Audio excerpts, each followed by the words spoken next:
Hello વિદ્યાર્થી મિત્રો, એજ્યુકટેકનો ચેનલમાં આપનું સ્વાગત છે. આજે આપણે શીખીશું ધોરણ 8 વિષય ગુજરાતીની તારીખ 13/4/2026ના રોજ લેવાનારી વાર્ષિક પરીક્ષાના મોડલ પ્રશ્ન પેપરનું સોલ્યુશન. વિદ્યાર્થી મિત્રો, આ પેપર માત્ર નમૂનારૂપ છે, તેના આધારે તમે પરીક્ષાની તૈયારી કરી શકો છો. તો ચાલો શીખીએ ધોરણ 8નું ગુજરાતી વિષયનું પેપર. આપેલ પ્રશ્નપત્ર છે એ કુલ 80 ગુણનું રહેશે. સમય 3 કલાકનો છે અને 13/4/2026ને સોમવારના રોજ લેવાનારી પરીક્ષા માટે ઉપયોગી છે. પ્રશ્ન નંબર 1 આપેલ ફકરાનું વાંચન કરી નીચે આપેલ પ્રશ્નોના જવાબ લખવાના છે. અહીંયા ભારતના મહાન વૈજ્ઞાનિક સીવી રામનનો ફકરો આપેલો છે, વાંચવાનો છે, સમજવાનો છે. તેના આધારે નીચેના પ્રશ્નોના જવાબ લખીએ. સવાલ નંબર 1, સીવી રામનને બાળપણથી કયા વિષયમાં રસ હતો? જવાબ થશે બી, વિજ્ઞાનમાં. 2, રમણ સાહેબે કઈ વસ્તુ જોઈને સંશોધન શરૂ કર્યું? તો સમુદ્રનું પાણી જોઈને. સવાલ નંબર 3, તેમની શોધને શું નામ આપવામાં આવ્યું હતું? જવાબ થશે બી, રમણ અસર. 4, તેમને કયા વર્ષે નોબેલ પુરસ્કાર મળ્યો? જવાબ થશે બી, 1930માં. સવાલ નંબર 5, સીવી રામન કયા દેશના વૈજ્ઞાનિક હતા? જવાબ થશે સી, ભારત. ત્યારબાદ પ્રશ્ન નંબર 1b, આપેલ કોષ્ટકનું વાંચન કરી નીચેના પ્રશ્નોના જવાબ લખવાના છે. અહીંયા કર્મચારી અને તેમને કયા કામમાં કેટલો સમય લગાડ્યો, કેટલી ફાઇલ પૂર્ણ કરી અને એમાં કઈ સમસ્યા રહી તેનું કોષ્ટક આપેલું છે. વાંચવાનું છે, સમજવાનું છે. તેના આધારે પ્રશ્નોના જવાબ લખવાના છે. 1, અમિત અને કવિતા વચ્ચે કામ પૂર્ણ કરવામાં કેટલો ફરક છે? જવાબ થશે બી, 3 કલાકનો ફરક છે. સવાલ નંબર 2, જો સરેરાશ સમય 6 કલાક હોય તો કયા કર્મચારીઓએ વધુ સમય લીધો છે?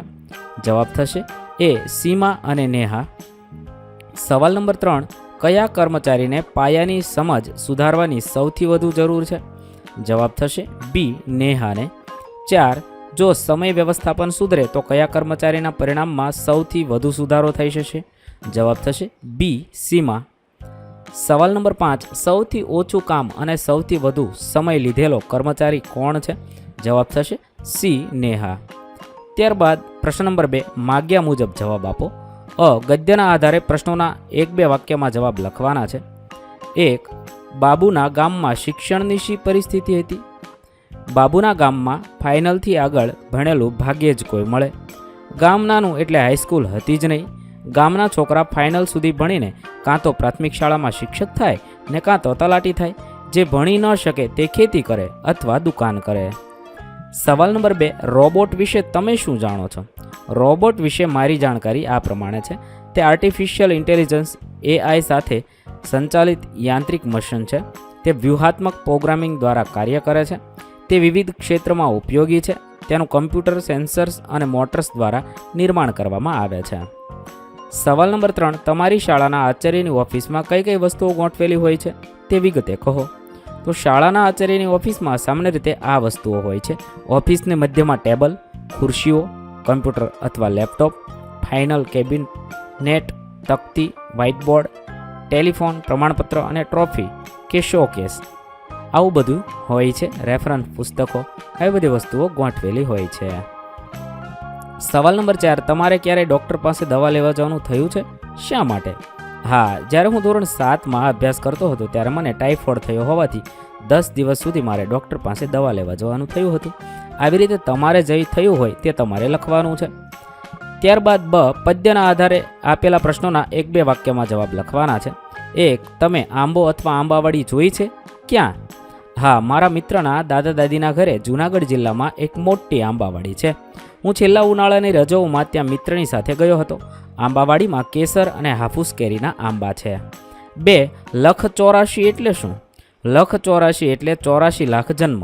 તેનો અર્થ એ છે કે દરેક આત્મા વિવિધ યોનિમાંથી 84 લાખ જન્મોનું ચક્ર ફરે છે. સવાલ નંબર 3, અયોધ્યા પાછા ફરેલા શ્રીરામને મળવા માંડવી કેમ ન ગઈ? માંડવીએ પ્રતિજ્ઞા લીધી હતી કે જ્યાં સુધી ભરત સામેથી બોલાવે નહીં ત્યાં સુધી તેમની સામે ન જવું.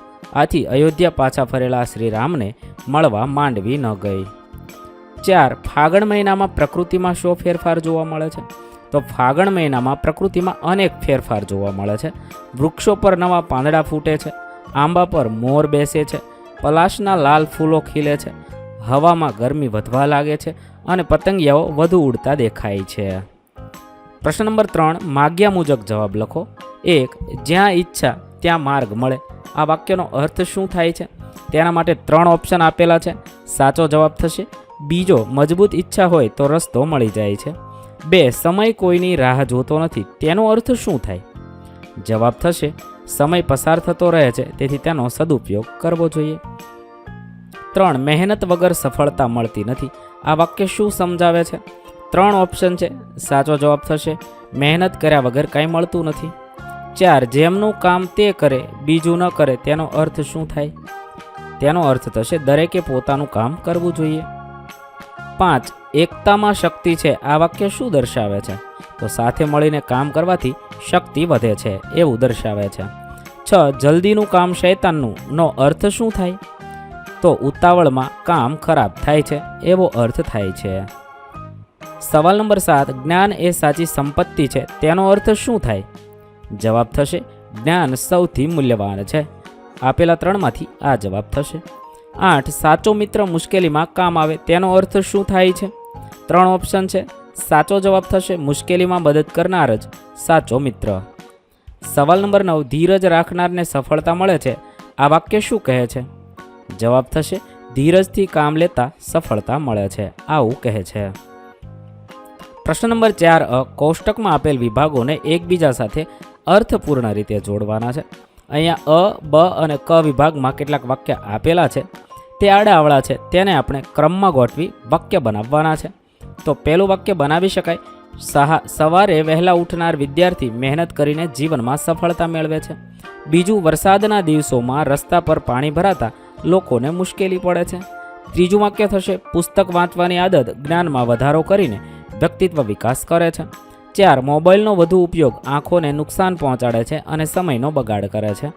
5, વૃક્ષો વાવવાથી પર્યાવરણ શુદ્ધ રહે છે અને હવા તાજી બને છે. આવી રીતે આપણે બધા વાક્ય જોડીને સંપૂર્ણ વાક્ય બનાવીશું. પ્રશ્ન નંબર 4બ, માગ્યા મુજબ જવાબ લખો. શબ્દ સમૂહ માટે એક શબ્દ. 1, જેનો કોઈ શત્રુ ન હોય તેવો, તો અજાત શત્રુ. 2, જે ઓછું બોલે તેવો વ્યક્તિ, તો મિતભાષી. 3, જેને વાંચવા લખવાનું ન આવડતું હોય તેવો, તો નિરક્ષર. 4, જે પોતાનું સ્વાર્થ જ જુએ તેવો, સ્વાર્થર. 5, જે સત્ય બોલવાનું પાલન કરે તેવો, તો સત્યનિષ્ઠ. આ રીતે તમે શબ્દ સમૂહ માટે એક શબ્દ લખી શકો છો.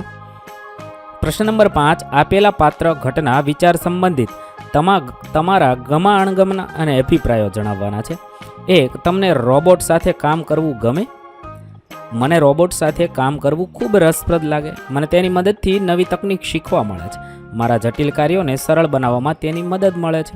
આમ મને રોબોટ સાથે કામ કરવું ખૂબ જ ગમે છે. બીજું છે, તમારી કોઈ કિંમતી વસ્તુ ખોવાઈ જાય તો તમે શું કરશો? જો મારી કોઈ કિંમતી વસ્તુ ખોવાઈ જાય તો હું તેને શોધવાનો પૂરો પ્રયાસ કરીશ. હું એવી તમામ જગ્યાઓએ શોધીશ કે જ્યાં તે કિંમતી વસ્તુ હોવાની સંભાવના હોય. મિત્રોને પૂછીશ, ઘરમાં સૌ જગ્યાએ શોધ કરીશ. જો તે ન મળે તો માતા પિતા કે શાળાના શિક્ષકોને જાણ કરીશ. મને ખાતરી છે કે સૌની મદદથી મને મારી કિંમતી વસ્તુ મળી જશે.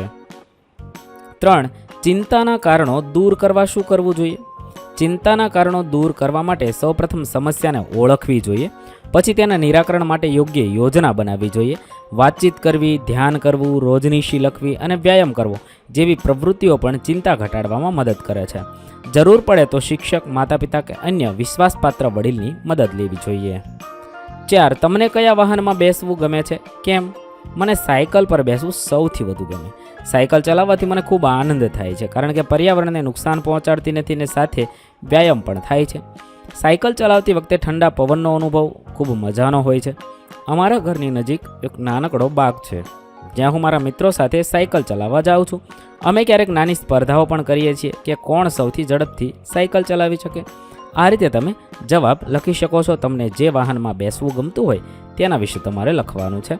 5, તમે જાણતા હોવા તેવા યાત્રાધામના નામ આપો.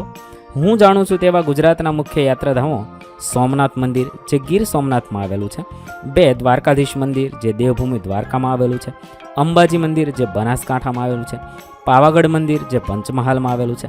અક્ષરધામ મંદિર, જે ગાંધીનગરમાં આવેલું છે. ડાકોર કૃષ્ણ મંદિર, જે ખેડામાં આવેલું છે. આ બધા યાત્રાધામ વિશે હું જાણું છું. પ્રશ્ન નંબર 6, નીચે આપેલ પ્રશ્નોના 2 થી 4 વાક્યમાં જવાબ આપો. 1, સૂર્યવંશનું નામ રઘુવંશ કેમ પડ્યું હશે? રામાયણમાં સૂર્યવંશને રઘુવંશ કહેવાનું કારણ મહારાજા રઘુના પ્રભાવશાળી શાસનકાળ સાથે જોડાયેલું છે. સૂર્યવંશ એ ઇક્ષ્વાકુ દ્વારા શરૂ કરાયેલો વંશ હતો જે સૂર્યદેવના પુત્ર માનવામાં આવતા હતા.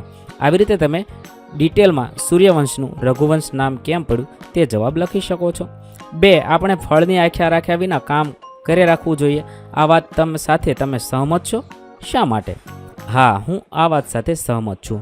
ફળની આશા રાખ્યા વિના કામ કરવાથી આપણે કર્તવ્યનિષ્ઠ બનીએ છીએ. જ્યારે આપણે ફળ પર ધ્યાન કેન્દ્રિત કરીએ છીએ ત્યારે આપણે પરિણામની ચિંતામાં તણાવ અનુભવીએ છીએ અને કામની ગુણવત્તા પણ ઘટે છે. જ્યારે આપણે માત્ર કર્મ પર ધ્યાન કેન્દ્રિત કરીએ છીએ ત્યારે આપણે વધુ સારી રીતે કામ કરી શકીએ છીએ અને આનંદ પણ મેળવી શકીએ છીએ. શ્રીમદ ભગવદ્ ગીતામાં પણ કહ્યું છે કે કર્મણ્ય વાધિકારસ્તે મા ફલેષુ કદાચન, એટલે કે કર્મ કરવાનો અધિકાર આપણો છે પરંતુ ફળ પર આપણો અધિકાર નથી. 3. દ્રૌપદીનું પાત્ર લેખન કરો. દ્રૌપદી પાંડવોની પત્ની અને એક મહાન તથા સ્વાભિમાની સ્ત્રી હતી. તે બુદ્ધિશાળી, સાહસિક અને ધીરજવાળી સ્ત્રી હતી. તેના જીવનમાં અનેક મુશ્કેલીઓ આવી છતાં તેણે હિંમત ગુમાવી નહોતી. દ્રૌપદી સત્ય અને ન્યાય માટે હંમેશા ઊભી રહેતી. આવી રીતે દ્રૌપદીનું પાત્ર લેખન એટલે દ્રૌપદીના પાત્ર વિશે લખશો. પ્રશ્ન નંબર 6 બ. અધૂરી વાર્તા પૂરી કરો. અહીંયા એક અધૂરી વાર્તા આપેલી છે. ઉનાળાની ગરમ બપોર હતી.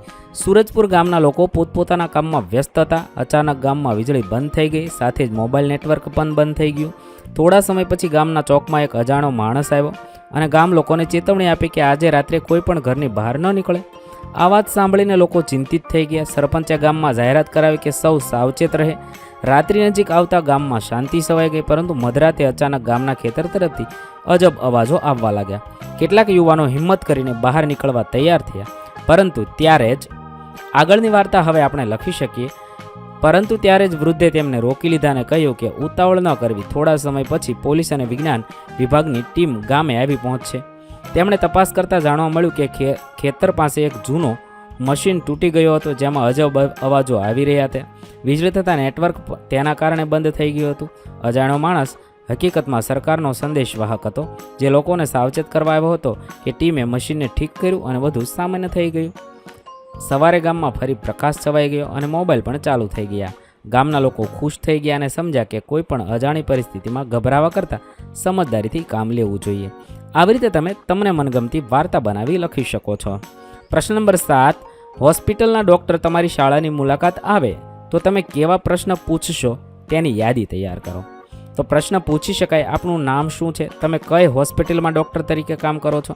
ડૉક્ટર બનવા માટે તમે કયો અભ્યાસ કર્યો છે? તમારા રોજિંદા કામમાં તમને કયા પ્રકારના દર્દીઓ મળે છે? ડૉક્ટર તરીકે કામ કરતી વખતે સૌથી મોટો પડકાર કયો હોય છે? આરોગ્ય સારું રાખવા માટે વિદ્યાર્થીઓએ શું ધ્યાન રાખવું જોઈએ? આજકાલ વધતા રોગોને ધ્યાનમાં રાખીને આપ શું સલાહ આપશો? આવી રીતે તમે ડૉક્ટરને પ્રશ્નોત્તરી કરી શકો છો. ત્યારબાદ પ્રશ્ન નંબર 8 કોઈ પણ 3 વિલોમ પદ એટલે કે પેલિન્ડ્રોમ્સ શબ્દ લખવાના છે. તો લખી શકાય સરસ, એટલે આગળ પાછળ બંનેથી વાંચી શકાય તેવા. નમન, નમન, નવ, વન, આવી રીતે તમે લખી શકો છો. તમે તમને મનગમતા બીજા કોઈ પણ 3 શબ્દ પણ લખી શકો છો. બ. નીચે આપેલા શબ્દના વ્યુત્ક્રમ લખવાના છે. કાળો, કાગળો, તો કાગડો, કાળો. લંબુ, લોટો, લોટો, લંબુ. આવી રીતે તમે કોઈ પણ શબ્દ લખી શકો છો. ત્યાર પછી નિબંધ લખવાનો છે. મારા પ્રિય રમત ક્રિકેટ. મેં અહીંયા ક્રિકેટ વિશે લખ્યો છે. તમે ક્રિકેટ વિશે આ રીતે નિબંધ લખી શકો છો. વિદ્યાર્થી મિત્રો, તમે તમને મનગમતી રીતે બીજા શબ્દમાં પણ નિબંધ લખી શકો છો. ત્યાર પછી બીજું છે મારા પ્રિય નેતા. મેં અહીંયા મારા પ્રિય નેતા ગાંધીજી વિશે લખ્યું છે. તમે તમને તમારા પ્રિય નેતા કોઈ પણ નેતા વિશે લખી શકો છો. તેના જીવન વિશે, તેને શું શું કાર્ય કર્યા તે બધું લખવાનું છે. આ રીતે તમે નિબંધ લખશો. ત્યાર પછી પર્યાવરણ બચાવો. પર્યાવરણ આપણા જીવનનું આધાર સ્તંભ છે. હવા, પાણી, જમીન અને વૃક્ષો, પાણી, આ બધું મળી પર્યાવરણ બને છે. પર્યાવરણ વિશે છે એ નિબંધ આ રીતે લખી શકાય. તેને બચાવવું કઈ રીતે તેનો નિબંધ અહીંયા લખવાનો છે. આ રીતે મેં નિબંધ લખ્યો છે તે તમે તમારી જાતે પણ નિબંધ લખી શકો છો. અહીંયા આપણું ધોરણ 8નું પેપર પૂર્ણ કરીએ છીએ. ધોરણ 8ના તમામ વિષયના પેપર્સ આપણી ચેનલ પર ઉપલબ્ધ છે, જે તમે ધોરણ 8 પેપર સોલ્યુશન નામના પ્લેલિસ્ટમાંથી મેળવી શકો છો. પ્લેલિસ્ટની લિંક વિડીયો ડિસ્ક્રિપ્શનમાં આપેલી છે. વિદ્યાર્થી મિત્રો, આપેલા વિડીયોની જો તમારે પીડીએફની જરૂર હોય તો તમે આપણી એપ્લિકેશન સ્માર્ટ સાથી પરથી મેળવી શકશો. વિદ્યાર્થી મિત્રો, આપણી એપ્લિકેશન સ્માર્ટ સાથી પ્લે સ્ટોરમાં આવી ગઈ છે, જેની અંદર તમે બધા વિભાગ જોઈ શકો છો. તેની અંદર વિવિધ ધોરણ છે. ધોરણ ઉપર ક્લિક કરતાં વિવિધ વિષય ખુલશે. વિષય ઉપર ક્લિક કરતાં તેની અંદર આવતા પાઠ ખુલશે. તેની અંદરથી તમે પાઠ્યપુસ્તક પણ ડાઉનલોડ કરી શકો છો. તેની અંદર આપેલા પાઠમાં ક્લિક કરતાં તમે પાઠની પીડીએફ, સ્વાધ્યાયની પીડીએફ, સ્વાધ્યાયન પોથીની પીડીએફ, પાઠના વિવિધ વિડીયોઝ, સ્વાધ્યાયના વિડીયોઝ, સ્વાધ્યાયન પોથીના વિડીયોઝ બધું જોઈ શકો છો અને ડાઉનલોડ પણ માત્ર એક ક્લિકમાં કરી શકો છો. વિદ્યાર્થી મિત્રો, આપણી એપને સપોર્ટ કરજો, ડાઉનલોડ કરજો.